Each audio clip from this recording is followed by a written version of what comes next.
For 44 years, Johnny Cash tried to earn his father's love and approval. When Ray was dying, Johnny made one last desperate attempt, but his father's final words were crueler than death itself. December 23, 1988, Hendersonville, Tennessee. Johnny Cash was sitting in his kitchen at 6 a.m., staring at a cup of coffee that had gone cold hours ago, when the phone call came that he'd been both expecting and dreading for months. His sister Louise was calling from Arkansas with the news that would send Johnny on the most heartbreaking journey of his life. For more powerful, untold stories about Johnny Cash and the Man in Black's hidden legacy, please take a moment to subscribe to the channel. Your support helps us continue to reveal these important stories that shaped music history. JR, Louise said, using the childhood name that only family called him, "You need to come home. Daddy's dying. The doctors say he doesn't have much time left." Johnny closed his eyes and felt the familiar weight of dread and hope that had defined his relationship with his father for nearly 70 years. Ray Cash was dying, and Johnny knew this was his last chance, maybe his only real chance, to finally hear the words he'd been desperate to hear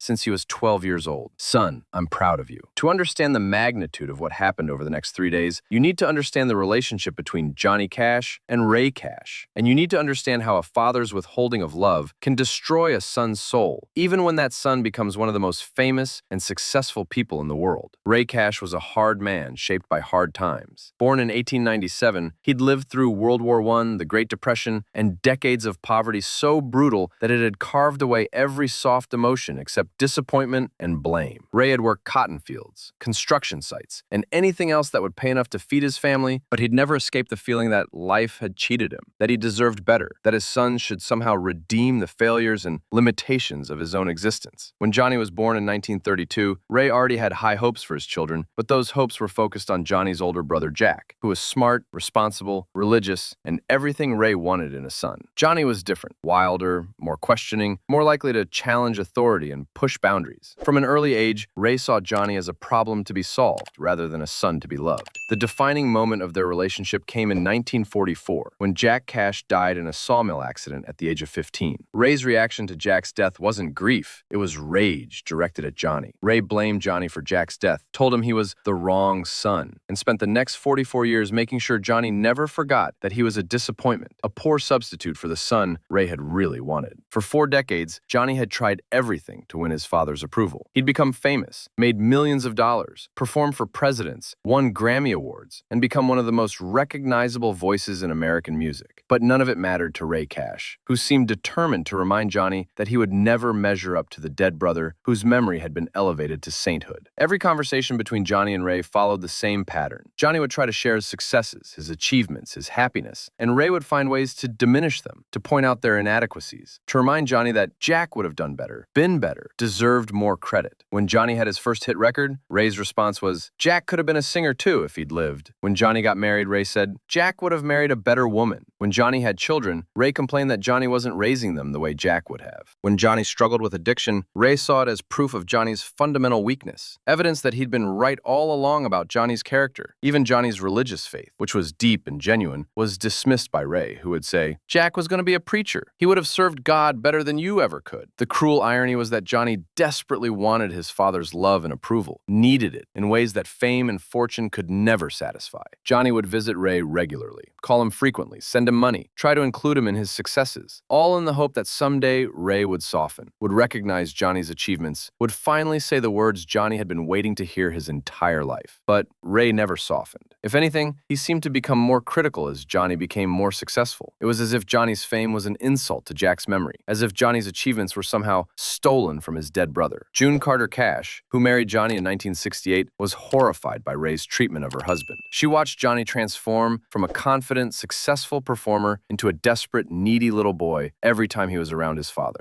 "It broke my heart to watch," June said years later. "Johnny was this powerful, iconic figure to the rest of the world, but around his father, he became a 12-year-old boy begging for approval that never came." June tried to convince Johnny to accept that Ray would never change, that he should stop seeking approval from someone who was determined never to give it. But Johnny couldn't let go of the hope that someday, somehow, he could earn his father's love. By December 1988, Ray Cash was 87 years old and dying of emphysema and heart failure. He'd been in and out of the hospital for months, and everyone in the family knew the end was near. Johnny had been calling regularly, checking on Ray's condition, hoping for opportunities to visit, but Ray had been resistant to seeing him. "Daddy's tired," Louise would tell Johnny. "He's not really up for visitors right now." Johnny suspected that Ray wasn't too tired for all visitors, just too tired for him. But he kept hoping, kept calling, kept waiting for the chance to have one last conversation with his father, one last opportunity to bridge the gap that had divided them for 44 years. When Louise called on December 23rd to say that Ray was dying, Johnny didn't hesitate. He packed a bag, kissed June goodbye, and drove the 300 miles from Hendersonville to the little house in Dyess, Arkansas, where Ray was spending his final days. Johnny arrived in Dyess around noon, his heart pounding with a mixture of hope and terror. This was it, his last chance to finally connect with his father, to hear Ray say he was proud of him, to receive the blessing that Johnny had been seeking for nearly half a century. Louise met Johnny at the door, and her face immediately told him something was wrong. "JR, I'm glad you're here, but I need to prepare you.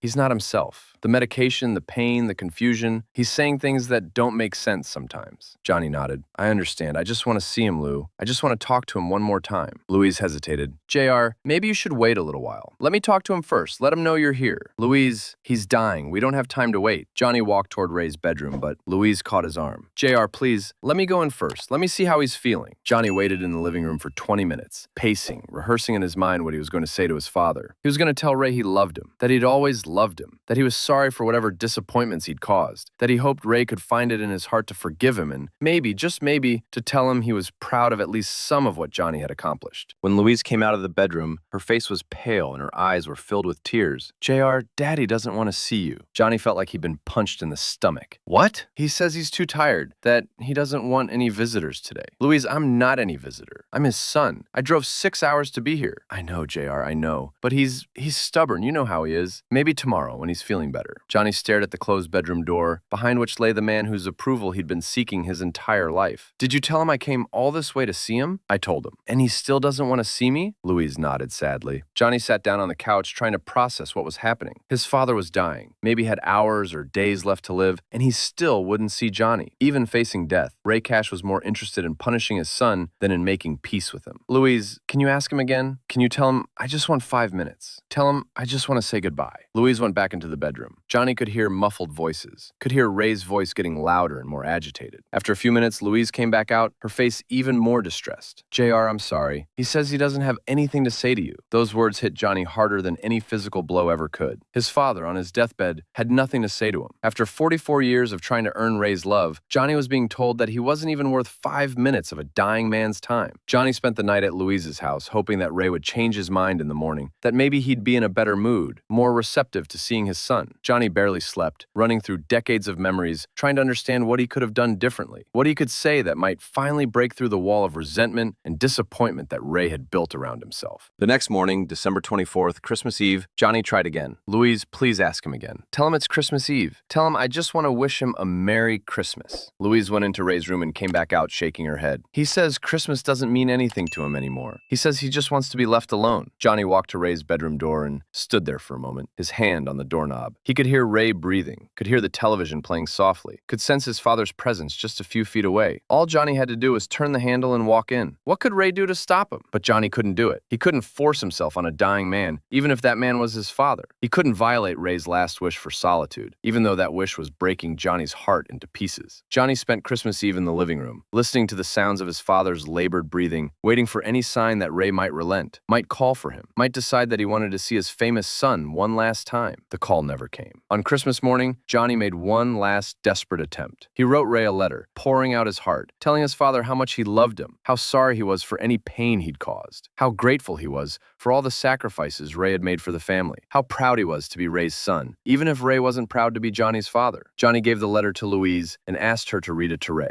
Louise went into the bedroom and Johnny could hear her reading, her voice soft and emotional. When she finished, there was silence for a long moment. Then Johnny heard Ray's voice, weak but clear. "Tell him I don't want to hear it. Tell him it's too late for pretty words." Johnny stood in that living room and felt something die inside him. Not hope, because hope had died long ago, but the last vestige of belief that his father might somehow, in in his final hours. Remember that Johnny was his son, and that sons deserve their father's love, regardless of their failures and disappointments. Ray Cash died on December 26, 1988, without ever seeing Johnny, without ever speaking to him, without ever acknowledging that his famous son had spent 3 days sitting in the next room, hoping for just one moment of connection, one word of forgiveness, one sign that 44 years of seeking approval hadn't been completely in vain. Johnny was in the living room when Louise came out to tell him Ray was gone. Johnny asked if Ray had said anything at the end, if he'd asked for Johnny, if he'd expressed any regret about not seeing him. He was unconscious for the last few hours, Louise said gently. But JR, just before he lost consciousness, he did say something. Johnny's heart leaped. Maybe Ray had finally relented, finally asked for his son, finally wanted to make peace. What did he say, Louise? Louise looked away, and Johnny could see she didn't want to answer. Louise, please, what did he say? Louise took a deep breath. He said, at least now Jack won't have to be ashamed of the family name. Those words hit Johnny like a physical blow. Even in death, even in his final conscious moments, Ray Cash was still comparing Johnny unfavorably to his dead brother. Ray's last coherent thought wasn't about making peace with his living son, but about relieving his dead son of the burden of being associated with Johnny's life and career. Johnny left Arkansas that afternoon, driving the 300 miles back to Tennessee in a daze of grief and devastation. He had lost his father, but worse than that, he had conclusive proof that his father had never loved him, had never been proud of him, had never seen him as anything more than a poor substitute for the son he'd really wanted. June was waiting for Johnny when he got home, and she could see immediately that something terrible had happened. How was he? She asked gently.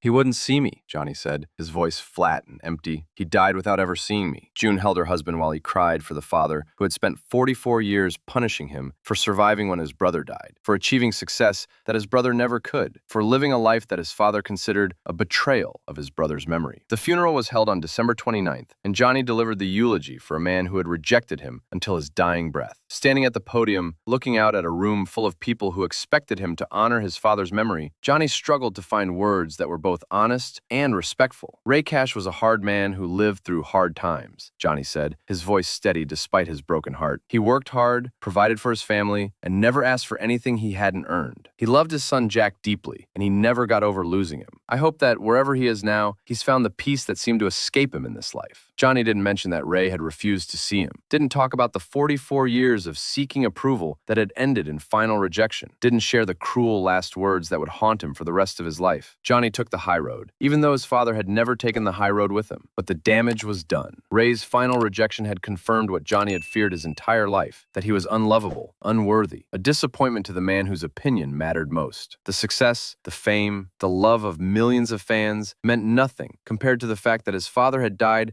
thinking Jack would have been ashamed of the family name. Johnny's struggles with depression and self-doubt intensified after Ray's death. He began drinking more heavily, became more withdrawn, questioned his worth and his accomplishments in ways that worried everyone who loved him. Daddy's death didn't just take away his father, his daughter Roseanne later said. It took away his last hope of ever being good enough for the man who mattered most to him. June tried to help Johnny process his grief and anger, tried to convince him that Ray's rejection said more about Ray than it did about Johnny. But the wound was too deep, the pattern too established. Johnny had spent 44 years believing that his father's approval was the ultimate measure of his worth, and Ray's final rejection had confirmed his worst fears about himself. The irony wasn't lost on those who knew Johnny well. Here was a man who had touched millions of lives with his music, who had given voice to the voiceless, who had used his platform to fight for justice and human dignity, who had overcome addiction and personal struggles to become one of the most respected artists of his generation. But none of that mattered to Johnny as much as the fact that his father had died without ever telling him he was proud. Johnny's later songs became even more haunted, even more filled with themes of unworthiness, failure, and the search for redemption. When he recorded Hurt near the end of his life, many people heard it as a meditation on aging and mortality. But those who knew about his relationship with Ray heard it as something else, a son's final lament for a father's love that was never given, an acknowledgement of wounds that time couldn't heal. What have I become, my sweetest friend? Johnny sang in Hurt, and those who knew his story understood that he was asking the question that had tormented him his entire life. What would Jack think of what I've become? What would Dad think if he could see me now? The answer, Johnny had learned on his father's deathbed, was that Ray would never think Johnny was good enough, would never be proud of his achievements, would never see him as anything more than a poor substitute for the son he'd really loved. Johnny Cash died on September 12, 2003, 15 years after his father's rejection. In those final 15 years, he'd achieved some of the greatest artistic successes of his career, had been inducted into multiple halls of fame, had been recognized as one of the most important musicians of the 20th century. But none of that success could heal the wound that Ray had opened when he refused to see his son one last time. At Johnny's funeral, several people spoke about his legacy, his contributions to music, his impact on American culture. But perhaps the most poignant words came from his son, John Carter Cash, who said, "My father spent his entire life trying to earn the approval of a man who was determined never to give it. He never understood that his worth didn't depend on his father's recognition, that love shouldn't have to be earned, that being the wrong son doesn't make you the wrong person." The tragedy of Johnny Cash's life wasn't his struggles with addiction, his failed first marriage, or his battles with the music industry. The tragedy was that one of the most beloved figures in American music spent his entire life believing he was unlovable because the one person whose love he wanted most was too bitter, too damaged, too consumed with grief for a dead son to love the living son who desperately needed that love. Ray Cash's Deathbed Rejection lasted only a few days, but its impact lasted for the remaining 15 years of Johnny's life. Every success Johnny achieved was shadowed by the knowledge that his father had died thinking he was a disappointment. Every moment of happiness was undercut by the memory of Ray's final words about Jack being ashamed of the family name. Johnny Cash spent 44 years trying to earn his father's love and approval. When Ray was dying, Johnny made one last desperate attempt to connect with the man who had shaped his life through disappointment and rejection. But Ray's final words weren't words of love or forgiveness or even acknowledgement. They were crueler than death itself. A final reminder that Johnny would never be the son Ray had wanted, would never be worthy of the love he'd spent a lifetime seeking. The man who became a voice for the voiceless, who sang for prisoners and outcasts and forgotten people, who used his platform to fight for justice and human dignity, died believing he was a disappointment to the person whose opinion mattered most. And that might be the saddest song Johnny Cash never wrote.